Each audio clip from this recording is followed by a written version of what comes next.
Su atención, por favor.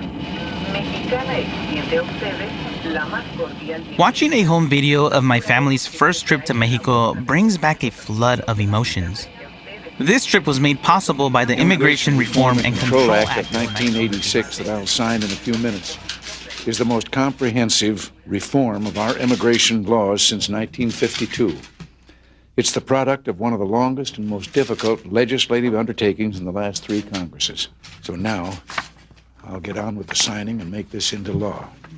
Hope nothing happens to me between here and the finish. This provided a pathway to legal status for undocumented migrants like my parents. This was their first visit back to their hometown since they left. Since this was a special occasion, my grandparents pulled out all the stops for a big celebration with food, family, and music.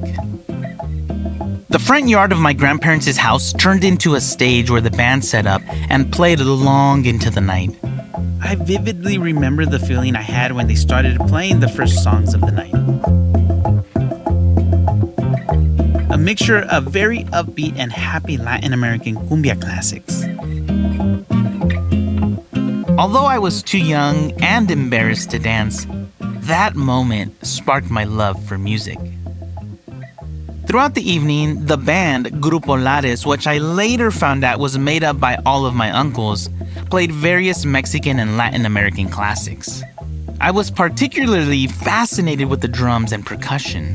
When the band took a break, I explored the mini makeshift stage and decided to hop on the drums. That moment changed my life. It instilled in me a love for music that has been a constant companion through both high and low moments. Hello, my name is Jaime, and welcome to ReCurrent. This week, we're exploring the rich and resonant history of music from our past and how it continues to resonate with us today. And just a quick heads up, we'll be diving deep into the details at times, exploring specific instruments and their cultural contexts. But whether you're a musician, a music enthusiast, or someone who loves learning about history and cultural origins, I think you'll find this journey interesting. Even if some parts get a bit detailed, stick with us. It's all a part of the adventure we'll be on throughout this episode.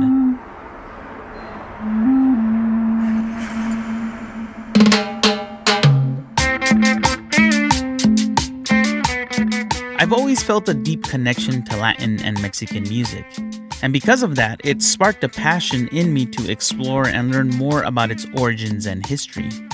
Growing up, I listened to Spanish music first, and not by choice, it was just something my parents had on the radio. And so I knew about Agustin Lara, Vicente Fernandez, and Jose Alfredo Jimenez long before I ever heard of the Beatles or Led Zeppelin. My interest in music, especially Latin American music, has always been a significant part of my identity as a musician. My main instruments to play are drums and percussion, which is a huge component of creating Latin American music. Recently, the Getty took on a major project to digitize a manuscript called the Florentine Codex. At first, I didn't know much about it, but as I learned more, I realized how important it is. This project took years to complete, and the deeper I got into it, the more fascinated I became. It brought me back to a similar experience in high school with the book Aztec by Gary Jennings.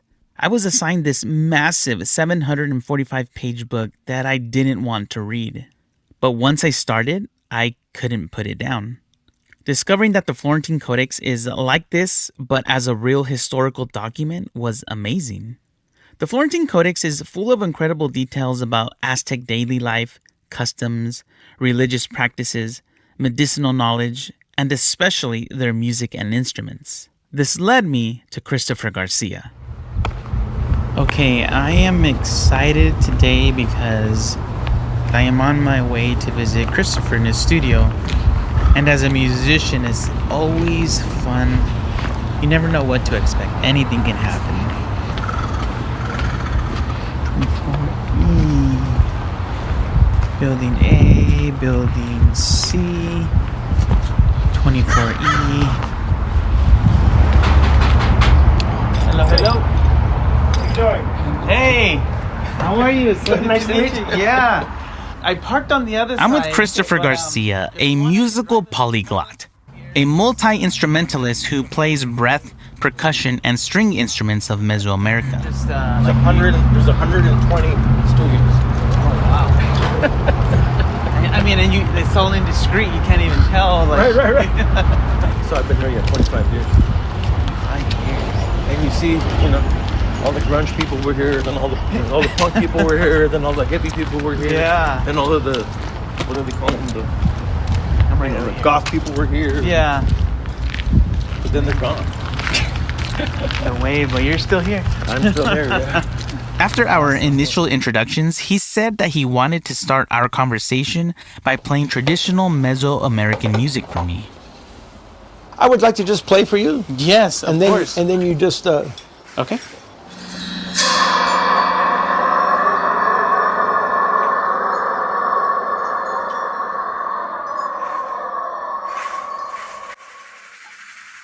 My name is Christopher Garcia. I'm from the West of Los Angeles. I'm from East LA, born and raised my whole life. I got interested in drumming.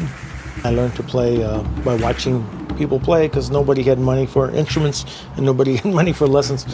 I got a scholarship to study Indian music. So I went from playing drum set to playing piano to playing marimba to playing Indian instruments from India, and then learning about instruments of Mesoamerica and Mexico, and working with modern day practitioners in the United States and in Mexico.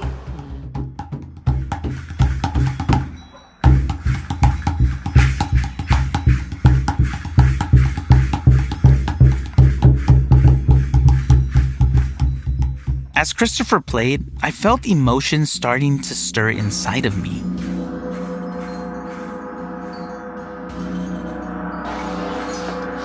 Amazing. I really have goosebumps right you. now.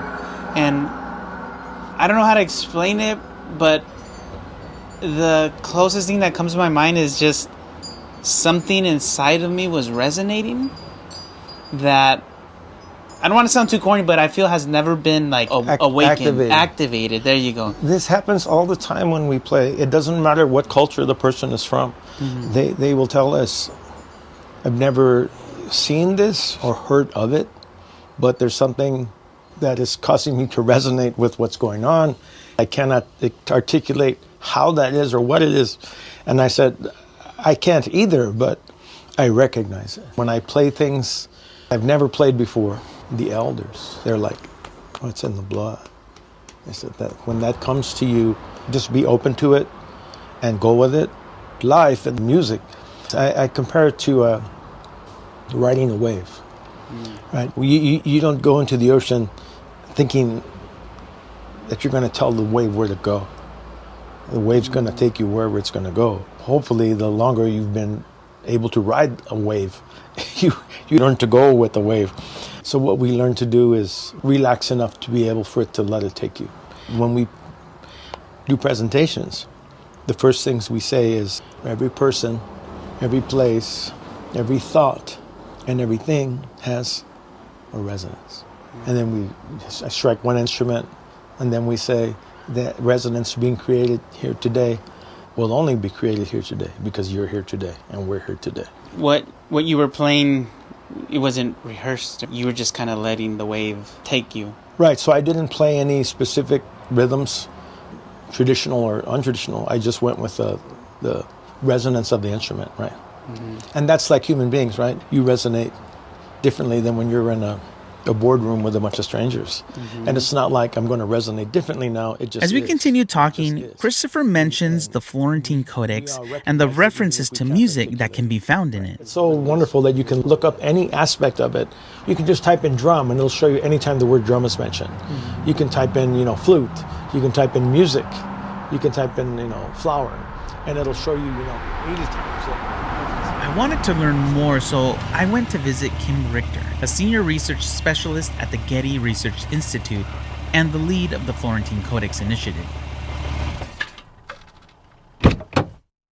The Florentine Codex, it's a 16th century manuscript that was created by a Franciscan Spanish friar, Bernardino de Sahagún, And he worked for 30 years with a large group of Nahua specialists where they went around and interviewed people, witnesses to the conquest of Mexico, elders, respected people, specialists who knew about medicine and plants, etc. And then the Florentine Codex is one of the final copies of this information. And it was completed in 1577, was meant to be sent to Spain, and then never made its way there and ended up in Florence in the hands of the Medici. So it has 12 books. It's written in 2 columns of text, Nahuatl on the right and Spanish on the left. Dr. Leon Garcia Garagarza, a native of Mexico City and a specialist in the history of indigenous religions of Mexico and Nahuatl history and religion, was also joining us remotely from Mexico City. He also worked on the Digital Florentine Codex project, and he told me that there was a real danger of this information being lost. However, in the 1580s, there was a royal policy of suppressing all information, specifically about the religion of the peoples from the New World, not just in Mexico, but all over the empire.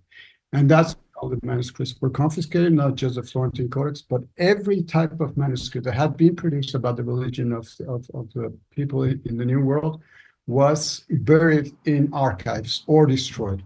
So one of the theories is that it was another Franciscan friar, Sequeira, who took the manuscript and delivered it to Italy because there was a fear that it would be destroyed.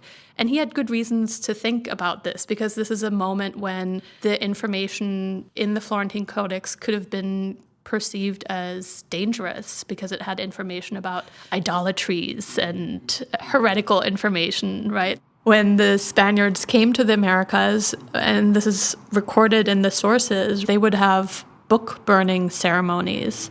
So there was reason to be concerned. And so how does the Getty come into play here? It's a long, epic story. The key to emphasize here is that the Florentine Codex is not at the Getty. It's at the Medici Library in Florence, still as it was from the 16th century onwards. And so one could ask, why did we take on a project about an object that's not in our collection? Should we focus on ours? And that's a valid point to make. I think there's an interest and an effort to diversify the types of research and knowledge that we produce. And in this case, we did a digital project that I think reflects the interests of many people who live in Los Angeles, right? And it also so happened that we have a lot of expertise here in Los Angeles. So some of the leading scholars of the Florentine Codex are here. So Diana Magaloni at LACMA, Kevin Terrasiano at UCLA in the history department, Jeanette Peterson in art history from UCSB, and the list goes on. And so they are the co-conspirators, as I like to think of them. Our mission is to democratize this sort of knowledge, right? It's a piece of important cultural heritage that people all over the world should have access to. I learned from Leon and Kim that the Florentine Codex is our most comprehensive source about Central Mexican culture at the time of the conquest. It's this huge encyclopedia about Nahuatl culture, and it contains information about foods, ceremonies, religion, and music. We can talk about the content of the music and musicians and the symbolic aspect and the religious aspect and the social aspect of music in the Florentine Codex. In Mesoamerican culture, music was an essential part of both ceremonies and everyday life, serving much more than just entertainment. You do it in community. And that is something that is a very strong lesson that you will find about the production of music in ancient Mexico, where it's so very important to get together, play music, make music, pray together, petition together, give our energy together, encourage each other together, and make beautiful, beautiful music and dance together. So when we think of music today, it's everywhere, right? In our car, on our phone, at home. It's tied to leisure. Music then was a really important part of rituals, but I think likewise it's important to recognize how music functioned differently, and how when you maybe don't have access to music at every moment, how powerful it is when you go and participate in a ceremony and suddenly you're enveloped by music.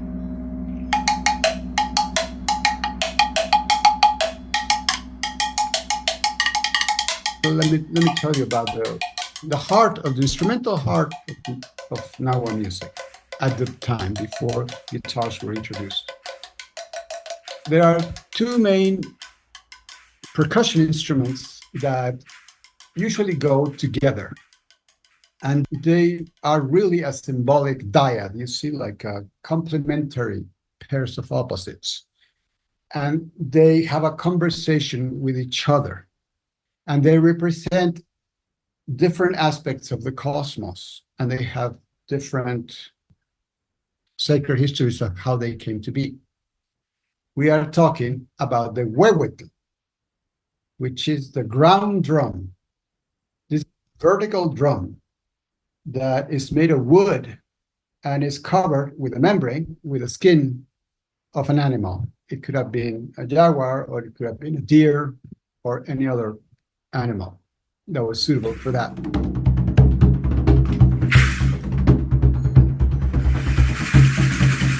Now, that drum is large and has a very deep sound. We see in the depictions of the Florentine Codex and elsewhere that it was played with the bare hands, rather like people play congas today. And even though you see the Aztec dancers today, they play with the mallets, which in Spanish we call baquetas. It's another very sacred instrument. It's called the teponaztli. The teponaztli is not a vertical drum. It doesn't have a membrane, but it is an idiophone. It's a wooden drum, or it could be made even of gold sometimes, that is horizontal. And it has, it's like a trunk, a tree trunk, that's horizontal. And it has two or more tongues that produce a contrasting sound. So these two instruments are really at the basis of the rhythm section of ancient Mexican music. So these are like the king instruments.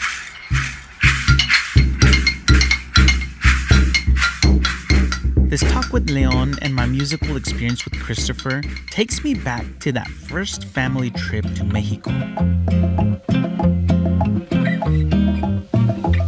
That trip, among the many firsts for my family, was my first real in-person exposure to these new instruments such as the congas, which resonates like the huehuetl, maracas, with similarities to chachayotes, and cowbells, with similarities to turtle shells.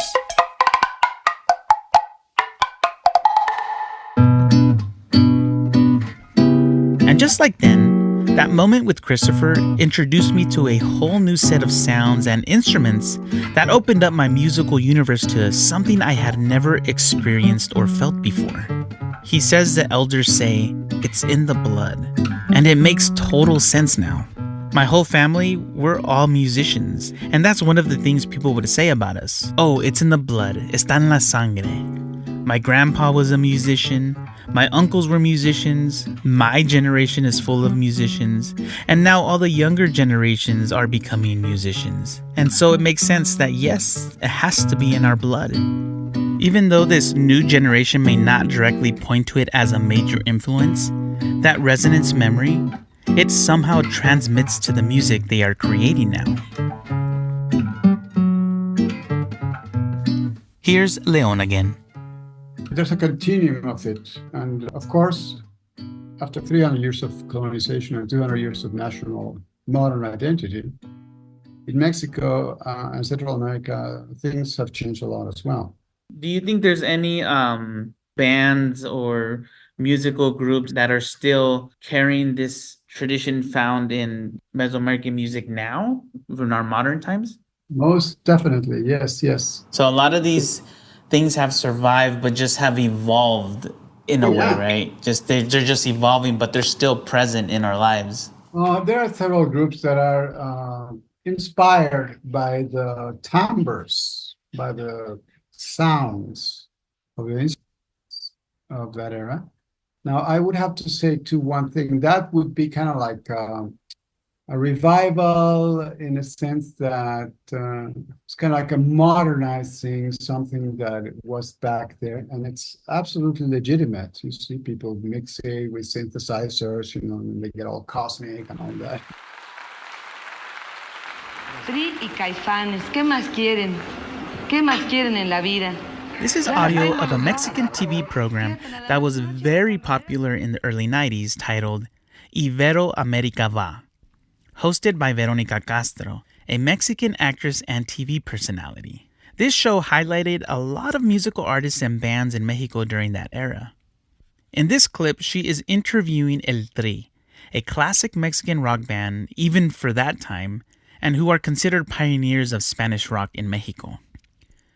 Sitting opposite of them is Caifanes, then a young and up-and-coming Spanish rock band. The interview feels a bit awkward and feels like we are witnessing the changing of the guard in Spanish rock.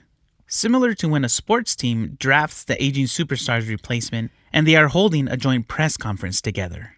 There is a sense of uncomfortableness between El Tri and Caifanes, and the host seems to feel it too, and is doing her best to make the mood seem light and comfortable by trying to throw in a couple of jokes and laughs here and there.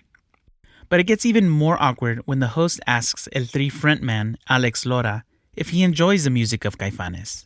He says, well, they play good and they are good musicians, but in all honesty, I don't really vibe with their music, and no, I don't like it. He tries to soften the blow by saying that while he's a fan of all music, El Tri's musical influences and sound is rooted in African American R&B and rock. Then he says something that changed my musical perspective.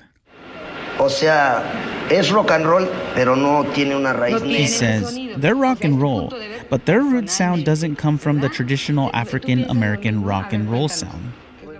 Caifanes is a Mexican rock band that is traditionally linked to being the foremost proponent of integrating traditional Aztec or Mexican roots into their songs and band identity.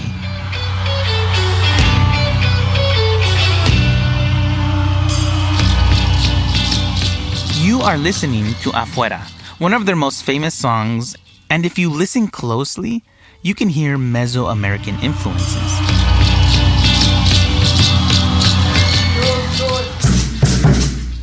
De sangre y hueso, yo soy.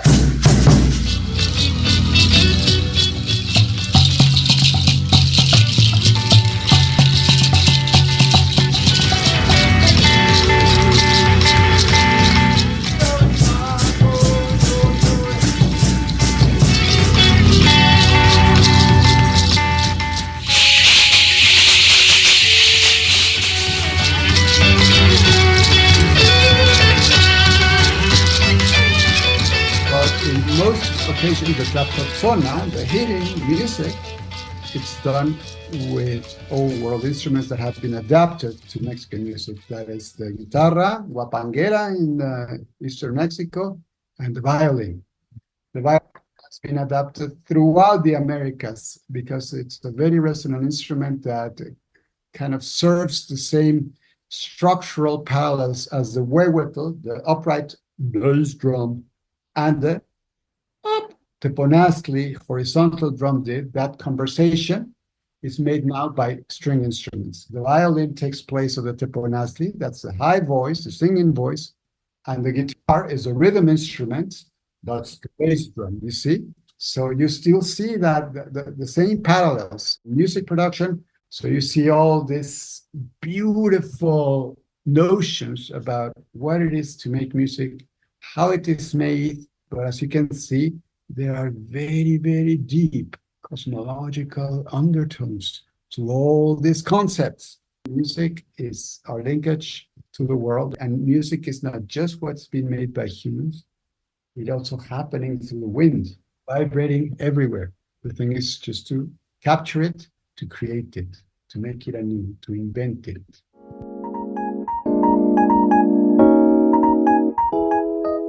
Leon's words make me reflect on how the elements found in the Florentine Codex are still alive today, even after all these years of potential loss.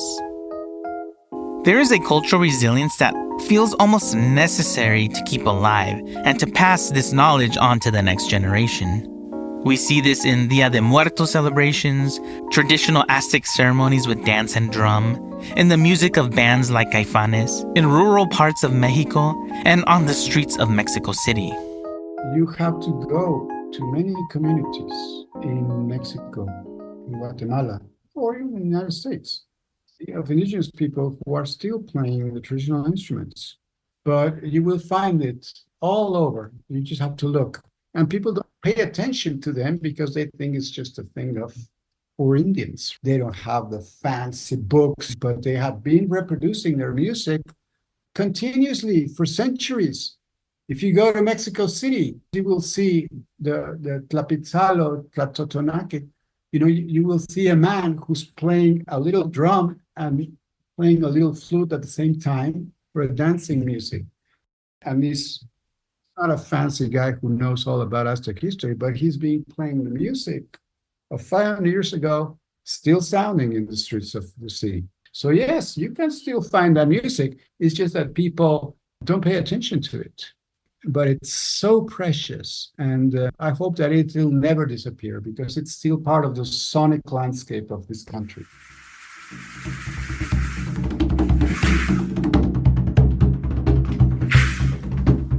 The resonance of this music, it's all around us, living on through each of us in unique ways. While it may not look exactly the same, its essence remains in small, meaningful pieces. Like your family, it endures through each generation, evolving yet always present. This enduring cultural resilience not only connects us to our past, but also inspires us to carry these traditions forward, ensuring they thrive for future generations.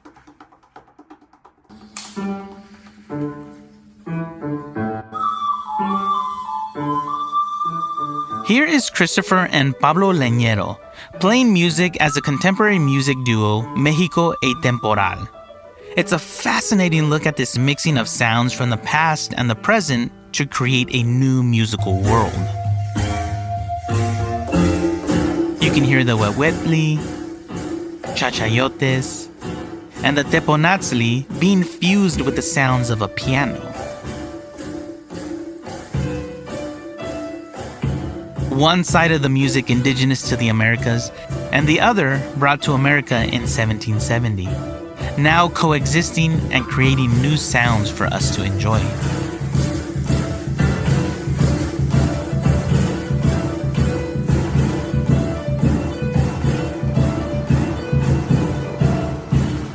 We do this whole thing at the end of our presentation where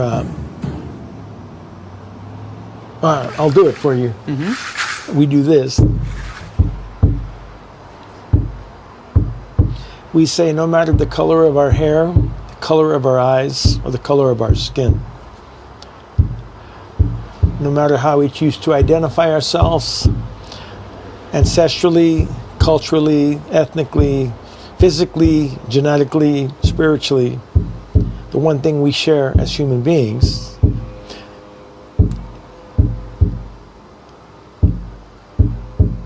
is 270 days, 6,480 hours, 9 months in our mother's wombs. This pulse has been with us before we were born, no matter how you choose to identify yourselves. And this pulse exists in every human being that walks on this planet. But what happens is, the older we get, we lose track of the pulse. And we get caught up in the rhythm of our lives instead of recognizing the pulse in other people. And when that happens, when we got so caught up in the rhythm of work, of play, of family, of spirituality, when that happens, we got to stop. And we have to find this pulse in ourselves and in everyone else that's around us.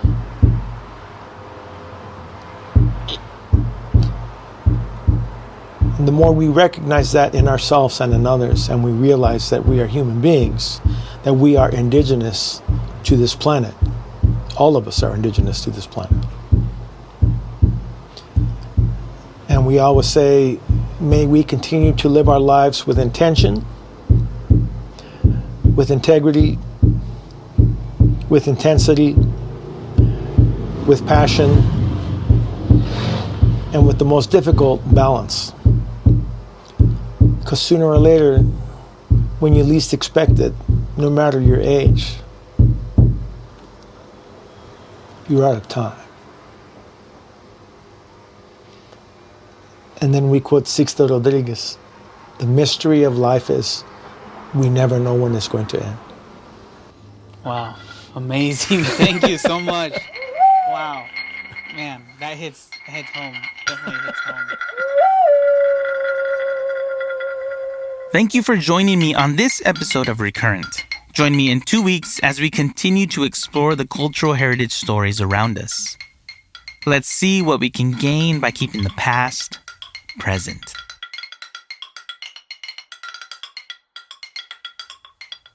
ReCurrent was written and produced by Jaime Roque, with audio production by Jaime Roque. Our executive producer is Christopher Sprinkle. For transcripts, images, and additional resources, visit getty.edu/podcasts/recurrent.